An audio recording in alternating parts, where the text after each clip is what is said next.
அதிமுகவை பொறுத்தளவுக்கு தமிழகம் முழுக்க ஜீரோ தான். அதுல எந்த மாற்றம் இல்லை. எடப்பாடி தலைமையிலான அதிமுகவுக்கு தமிழகம் முழுக்க பிளஸ் பாண்டிச்சேரியை சேர்ந்த 40 தொகுதியிலும் ஜீரோ தான். காலங்காலமா அதிமுகக்கு சப்போர்ட் பண்ற ஆளு நீங்க. அதிமுகவுக்காக வந்துட்டு உயிரையும் கொடுக்கிற ஒரு கூட்டத்துல நீங்களும் ஒரு ஆளு. நீங்களே அதிமுக ஜீரோன்னு சொல்றீங்களே, எந்த காரணத்தினால சொல்றீங்க? இல்ல, தொண்டர்கள் இல்லாத ஒரு இயக்கம், எடப்பாடி பழனிசாமி கட்டுப்பாட்டில் இருக்கக்கூடிய அதிமுக என்ற அந்த இயக்கம் வெற்றி பெற வாய்ப்பு இல்லையே.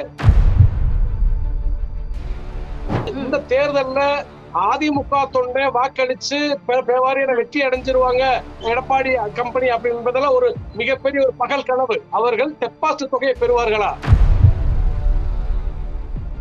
இப்ப திரு அண்ணாமலை அவர்கள் பிஜேபியில நிக்கிற, கோயம்புத்தூர்ல நிக்கிற திரு அண்ணாமலை அவர்கள் சொல்லியிருக்காரு, இந்த 2024 இந்த நாடாளுமன்ற எலெக்ஷனுக்கு அப்புறம் அதிமுக காணாம போயிரும், அதிமுகங்கிற ஒரு கட்சியே இருக்காது அப்படின்னு சொல்லியிருக்காரு. அந்த நிலைமை அது உண்மை ஆயிருமா?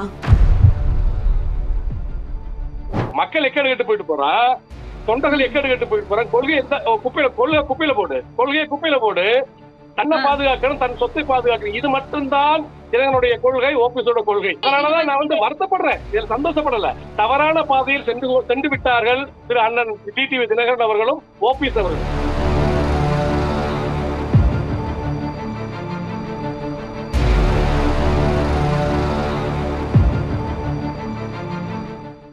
ஐயா வணக்கம். ஐயா வணக்கம் தாய். வணக்கம். வணக்கம் ஐயா. நாளைக்கு எலெக்ஷன், தேனியில எலெக்ஷனோட நிலவரம் எப்படி இருக்கிறது? சிறப்பா இருக்கு. எல்லா வேட்பாளரும் சிறப்பாக அவங்களுடைய தேர்தலுடைய வாக்குறுதி கொடுத்திருக்கிறாங்க, பிரச்சாரம் சிறப்பா பண்ணிருக்கிறாங்க. மக்களுடைய மனநிலை எப்படி இருக்குன்னு நாளைக்குதான் நம்ம தெரியும். நாளைக்கு என்ற அந்த 4ஆம் தேதி தெரியும் மக்களுடைய மனநிலை என்னவா இருக்குன்னு. நான் வருகின்ற 4ஆம் தேதி தெரியும் இந்த சகோதரி. அதிமுகவோட நிலைப்பாடு அங்க எப்படி இருக்கிறது? இல்ல, அதிமுகவை பொறுத்தளவுக்கு தமிழகம் முழுக்க ஜீரோ தான். அதுல எந்த மாற்றம் இல்லை. எடப்பாடி தலைமையிலான அதிமுகவுக்கு தமிழகம் முழுக்க பிளஸ் பாண்டிச்சேரியை சேர்ந்த 40 தொகுதியிலும் ஜீரோ தான். அதுல எந்த மாற்றம் இல்லை. ஏன்னா தொன்று தொட்டு காலங்காலமா அதிமுகக்கு சப்போர்ட் பண்ற ஆளு நீங்க. அதிமுகவுக்காக உயிரையும் கொடுக்கிற ஒரு கூட்டத்துல நீங்களும் ஒரு ஆளு. நீங்களே அதிமுக ஜீரோன்னு சொல்றீங்களே, எந்த காரணத்தினால சொல்றீங்க? இல்ல, தொண்டர்கள் இல்லாத ஒரு இயக்கம், எடப்பாடி பழனிசாமி கட்டுப்பாட்டில் இருக்கக்கூடிய அதிமுக என்ற அந்த இயக்கம் வெற்றி பெற வாய்ப்பு இல்லையே. முதல்ல அதிமுக அப்படின்னா தொண்டர்களுடைய உரிமை, அதாவது தொண்டர்களுடைய சொத்தாக நினைக்கிறதா நாங்க அதிமுக. இன்னைக்கு எடப்பாடி பழனிசாமியோட அப்பை வீட்டு சொத்தா மாறிடுச்சு. அதனால தொண்டர்கள் புறக்கணிக்கப்பட்டிருக்கிறாங்க. ஆகவே எடப்பாடி தலைமையிலான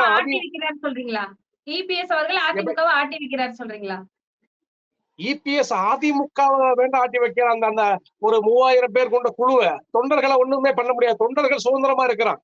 சின்னமா என்ன முடிவு எடுக்கிறாங்களோ அந்த முடிவுக்கு கட்டுப்படுவோம்னு இருக்கிறான். சின்னமா அமைதியாக்குறாங்க, அதே போல தொண்டர்கள் அமைதியாக்குறாங்க. இந்த தேர்தல்ல அதிமுக தொண்டை வாக்களிச்சு பேவாரியான வெற்றி அடைஞ்சிருவாங்க எடப்பாடி கம்பெனி அப்படின்றதெல்லாம் ஒரு மிகப்பெரிய ஒரு பகல் கனவு. டெபாசிட் தொகையை பெற்று விடுவார்களா? அதுதான் நம்ம ஒரு கேள்விக்குறியா இருக்கு. அவர்கள் டெபாசிட் தொகையை பெறுவார்களா? அதுதான் கேள்விக்குறியா இருக்கு. ஏன்னா பெரிய கட்சி, முதல் கட்சி இப்ப தமிழகத்துல ரொம்ப பெரிய கட்சி எதுன்னு பார்த்தா அதிமுக தான். டெபாசிட் இழந்துருவாங்க அப்படிங்கறத சொல்றீங்க. எதை வச்சு சொல்றீங்க? இபிஎஸ் ஐயா கையில இருக்கறனால இழந்துரும் சொல்றீங்களா? கண்டிப்பா. ஏன்னா ஒரு இயக்கம், ஒரு பேர் இயக்கம், அந்த பேர் இயக்கத்தை தலைமை தாங்கிறதுக்கு தகுதி வேணும், தராதர வேணும், அது மக்கள் ஆதரவு வேணும், தொண்டர்கள் ஆதரவு வேணும். நீங்க மேல்மட்டத்தில் இருக்கக்கூடிய நிர்வாகிகளை மட்டும் வைத்துக் கொண்டு முழுக்க முழுக்க அதிமுகவை கட்டுப்பாட்டில் எடுத்து தொடர்ச்சியா தோல்வியை கொடுத்தார்கள் தொண்டர்கள். அதை புரிஞ்சு பார்த்துக்கிட்டு சின்னம்மாவுடைய ஆலோசனை கேட்பார் என்று நினைச்சோம் நாங்க எல்லாம். அதை கேட்காதனால இந்த நாடாளுமன்ற தேர்தல்ல எடப்பாடி தலைமையிலான அதிமுக மிகப்பெரிய தோல்வி அடைய போகிறது. நம்ம அதை பத்தி சகோதரி பேசத்தான் போகிறோம், மறுபடியும் பேசத்தான் போகிறோம். ரிசல்ட் வந்தப்ப பேசத்தான் போகிறோம். இப்ப திரு அண்ணாமலை அவர்கள் பிஜேபியில நிக்கிற, கோயம்புத்தூர்ல நிக்கிற திரு அண்ணாமலை அவர்கள் சொல்லியிருக்காரு, இந்த 2024 இந்த நாடாளுமன்ற எலெக்ஷனுக்கு அப்புறம் அதிமுக காணாம போயிரும், அதிமுகங்கிற ஒரு கட்சியே இருக்காது அப்படின்னு சொல்லியிருக்காரு. அந்த நிலைமை அது உண்மை ஆயிருமா? இல்ல, அவங்களுடைய எண்ணங்கள் வேண்டாம் அப்படி இருக்கலாம். ஏன்னா மோடியோட எண்ணங்கள், அமித்ஷாவோட எண்ணங்கள், அதே போல அண்ணாமலையோட எண்ணங்கள் எல்லாம் ஒண்ணுதான். ஏன்னா ஒரு பேர் இயக்கத்தை துண்டுபடுத்தி அந்த இயக்கத்தினுடைய தொண்டர்களையும் நிர்வாகிகளை தன் வயப்படுத்தி அவங்க கட்சியை கொண்டு வர நினைக்கிறாங்க. அது வேண்டாம். மேல்மட்ட நிர்வாகியை வேண்டாம் தன் வயப்படுத்தலாம். இன்னைக்கு அண்ணன் ஓபிஎஸ் அவர்களை தன் வயப்படுத்தி இருக்கிறாங்க, அண்ணன் தினகரன் அவர்களை தன் வயப்படுத்தி இருக்கிறாங்க. ஆனா தொண்டர்களை தன் வயப்படுத்த முடியாது. ஆகவே தமிழகத்தை பொறுத்தளவுக்கு மதவாத சக்தியோ ஜாதியவாத சக்தியோ இங்க செல்லுபடி ஆகாது என்பதை இந்த தேர்தல்ல தமிழக மக்கள் நிரூபிப்பார்கள். சரி ஐயா, இப்ப ஓபிஎஸ் ஐயா நிக்கிறாரு, பிஜேபி இருந்துட்டு நிக்கிறாரு. நின்னாலும் மக்கள் வந்து அவர் அதிமுகவை சேர்ந்தவர், காலங்காலமாக அதிமுக இருந்த ஒரு மெயினான தலைவர் அப்படின்னு தான் மக்களுக்கு தெரியும். இப்ப அந்த இடத்துலயே வந்து ஓபிஎஸ் ஐயா பேரை வச்சு 5-6 பேர் அவர் பேர்ல நிக்கிறாங்க. இது எதுவும் வந்துட்டு அதிகமா என்ன பேசிக்கிறாங்கன்னா, இது வந்து எதிர்கட்சி மத்த கட்சிகளோட வந்து பிளானிங் தான், பிளான் பண்ணி தான் அவர் பேர்லயே நிறைய பேரை நிப்பாட்டி இருக்கிறாங்க, அவர் வரக்கூடாது அப்படின்னு சொல்லி. அதை நீங்க எப்படி பாக்குறீங்க? இல்ல, ஒரு விஷயம் என்னதான் தங்க ஒரிஜினல் தங்கம் இருக்கு, தங்க மாதிரி ஒரு பல கவரிங்ல பக்கத்துல வச்சாதான் அது கவரிங் தான், தங்க தான். ஆனால் ஓபிஎஸ் அவர்கள் வெற்றி வருவது உறுதி, அதுல எந்த மாற்றம் இல்லை. ஏன்னா அந்த மக்கள் வந்து ஒரு காலத்திலையும் ஓபிஎஸ் அவர்களே கைகழுவி விட மாட்டாங்க. அவர் வெற்றி வருவார். எத்தனை ஓ பன்னீர்செல்வத்தை நிறுத்தினாலும், எத்தனை திட்டம் வகுத்தாலும் எடப்பாடி கம்பெனி அவர் வெற்றி வரக்கூடிய வாய்ப்பு இருக்கிறது, அதுல எந்த மாற்றம் இல்லை. மக்கள் அங்க தெளிவாக இருக்கிறாங்க. ஆனா பிஜேபி கூட கூட்டணி சேர்ந்ததுனாலதான் வெற்றி வரப்போற கிடையாது. அவருக்குன்னு ஒரு மரியாதை அந்த ராமநாதபுரம் மாவட்டம், அந்த ராமநாதபுரம் தொகுதியில இருக்கிறது. அது கண்டிப்பா அந்த வெற்றி விஷயத்தை நம்ம பேசதான் போறோம் சகோதரி. ராமநாதபுரம் தொகுதியில ஓபிஎஸ் ஐயா அவர்களுக்குன்னு ஒரு தனி மரியாதை இருக்கு என்னையா? கண்டிப்பா வெற்றி பெற வாய்ப்பு இருக்குதான் சொல்லுங்க. இப்ப வந்து இன்னொன்னும் அண்ணாமலை அவர்கள் சொல்லியிருக்காரு, இதுக்கப்புறம் இந்த தேர்தலுக்கு அப்புறம் வந்து ஏடிஎம்கே இருந்துச்சுன்னா அது வந்து ஓபிஎஸ் ஐயா கையிலையும் டிடிவி தினகரன் ஐயா கையிலையும் தான் போகும், இபிஎஸ் ஐயா கையில இருப்பதற்கு வாய்ப்பே இல்ல அப்படிங்கிறதையும் திரு அண்ணாமலை அவர்கள் சொல்லியிருக்காரு. அதை நீங்க எப்படி பாக்குறீங்க? இல்ல, அப்படி அவர் சொல்லல. அவர் வந்து தேனியில பரப்புரை பண்ணும்போது அவர் என்ன சொல்றாருன்னா, திரு அண்ணாமலை அவர்கள் 4ஆம் தேதிக்கு பிறகு ஒட்டுமொத்த அதிமுக டிடிவி அவர்கள் தலைமை வகிப்பார் சொன்னாரு. அது மிகப்பெரிய ஒரு தவறு. ஏன்னா நாங்க சொல்றோம், அதிமுகவினுடைய கடைக்கோடி தொண்டர்கள் நாங்க சொல்றோம், இவர்களெல்லாம் அண்ணன் தினகரன் அவர்களையும் ஓபிஎஸ் அவர்களையும் எடப்பாடி பழனிசாமி அவர்களையும் வளர்த்து விட்டது, அடையாளப்படுத்தி விட்டது யாருன்னா புரட்சித்தாய் சின்னம்மா அவங்க. இப்ப இந்த அண்ணாமலை அவர்கள் உங்களெல்லாம் வாழ வைத்த தெய்வமான சின்னம்மா பக்கம் இந்த கட்சி போகும் 4ஆம் தேதி கூட இந்த கட்சி அங்கதான் போகும், அவங்க தலைமை தாங்குவான்னு சொல்லியிருந்தா இன்னைக்கு ஓபிஎஸ் அவர்களும் சரி தினகரன் அவர்களும் சிறப்பான ஒரு வெற்றி அடைந்திருப்பார். அதுல எந்த மாற்றம் இல்லை.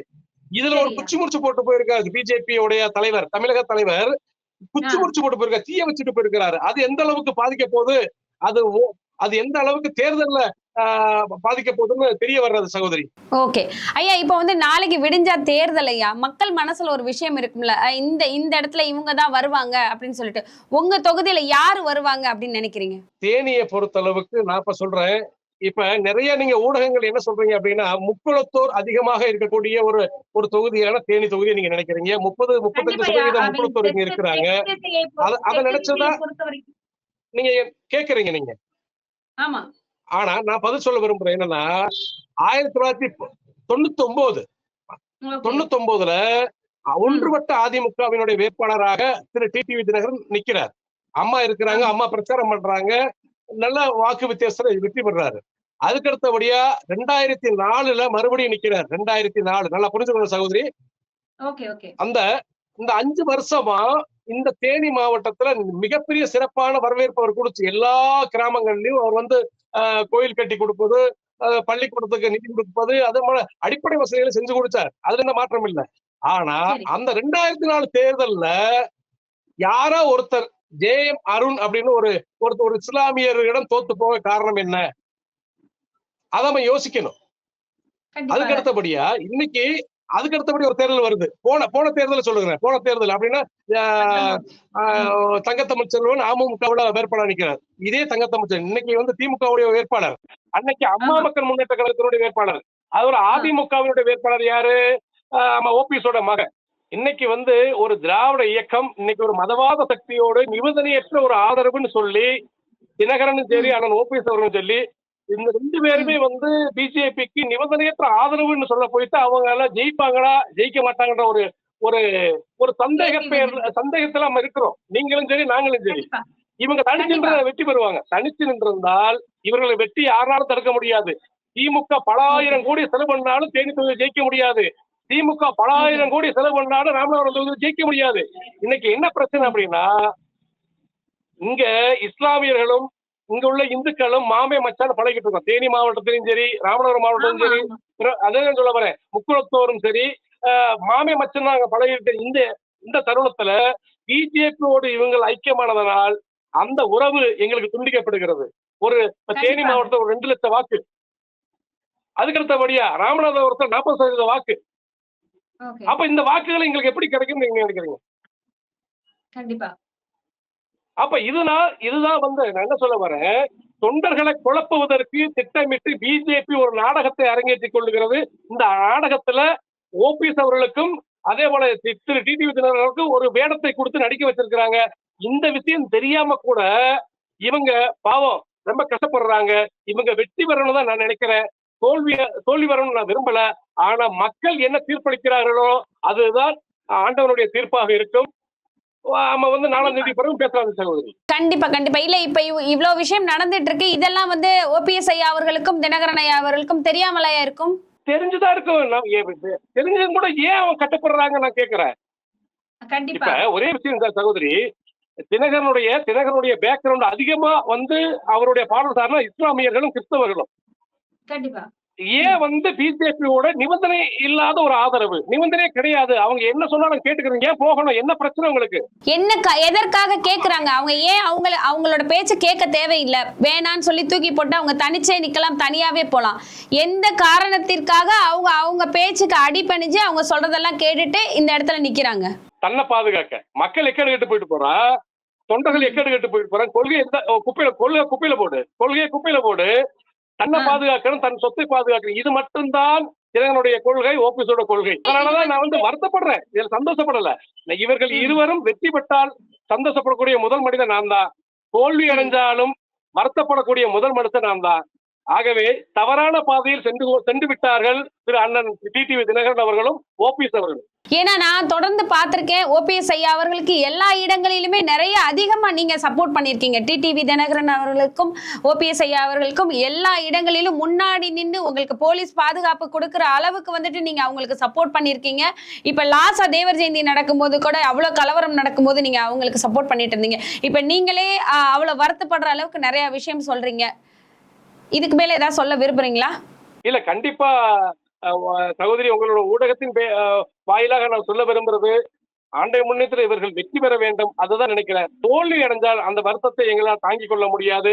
ஆனால் தோல்வி வரக்கூடிய வாய்ப்புகள் இருக்கிறதாக பொதுவான மனிதர்கள் சொல்றாங்க. என்ன காரணம்னா, ஒரு மதவாத சக்தியோடு அடிபணிந்து அவர்களுடைய கூட்டணி வச்சதால் தோல்வி இவர்களுக்கு உறுதின்னு சொல்லும் பொழுது நம்மளுக்கு மனக்கவலையாக இருக்கிறது. கண்டிப்பா ஜூன் 4ஆம் தேதிக்கு அப்புறம், ரிசல்ட்டுக்கு அப்புறம், இல்ல நாளை தேர்தல் முடிஞ்சதுக்கு அப்புறம் எங்கெங்க என்னென்ன நடக்கிறது அப்படிங்கறத பத்தி பேசலாம். நன்றி ஐயா, தொடர்ந்து பேசலாம். நன்றி சகோதரி, நன்றி.